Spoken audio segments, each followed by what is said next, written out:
san sirrika 13 da ganyen na'ana'a ke ɗauke da su wajen bunƙasa lafiyan bil'adama?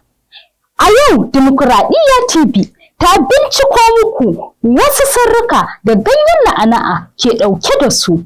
Na'ana'a wata shuka ce mai albarka wanda ta shahara a nahiyar Turai, Afirka, Asiya, Australia da kuma Amurka, inda suke amfani da ita a matsayin ganyen shayi da kuma maganin gargajiya musamman a cikin shayi. Ganyen na'ana'a kore ne mai daɗin ƙamshi da ke sanyaya rai ga duk wanda ya sha shi.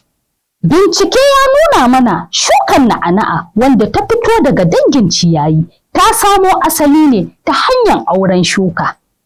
Haka kuma bincike ya nuna mana na'ana'a ta zo ne daga ƙasashen Turai da kuma Larabawa, inda al'ummar wannan yankin ke amfani da ganyen na'ana'a a cikin abinci ko kuma a matsayin ganyen shayi. Na ɗaya, ganyen na'ana'a na maganin ciwon ciki da kuma matsalar fitar bahaya cikin sauƙi. Ana haɗa ganyen shayin na'ana'a ko kuma a zuba man na'ana'a a cikin ruwan shayin da babu madara sai a sha.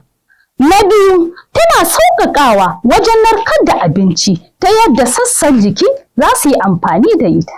Na uku, tana maganin dukkan wani dangin cuta na nau'in sanyi ko mura. Na huɗu, ana amfani da man na'ana'a wajen magance ciwon kai, a shafa a wajen da kai yake ciwo.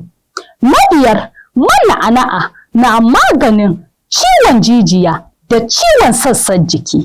Ana shafa man na'ana'a a wajen da jijiyoyi ke ciwo ko kuma a sassan jiki. Na shida, ana magani da man na'ana'a wajen magance ciwon haƙori. Ina masu fama da ciwon haƙori, ka samu man na'ana'a da auduga, a ɗiga man na'ana'a a auduga a liƙa a wajen da haƙorin yake ciwo. Na bakwai, man na'ana'a na maganin ƙaiƙayin jiki. A shafa a wajen da jikin yake ƙaiƙayi.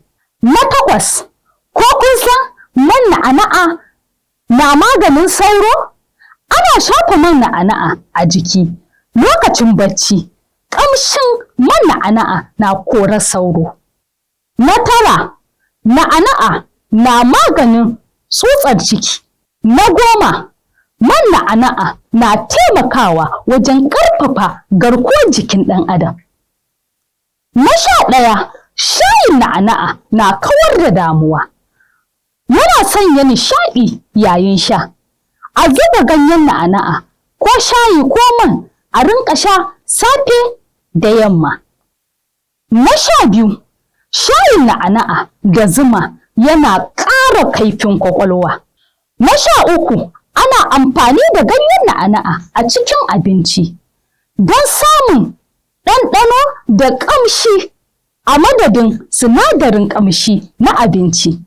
Ku ci gaba da kasancewa a cikin shirinmu na ko kun san, tare da ni Jamila S. Aliyu.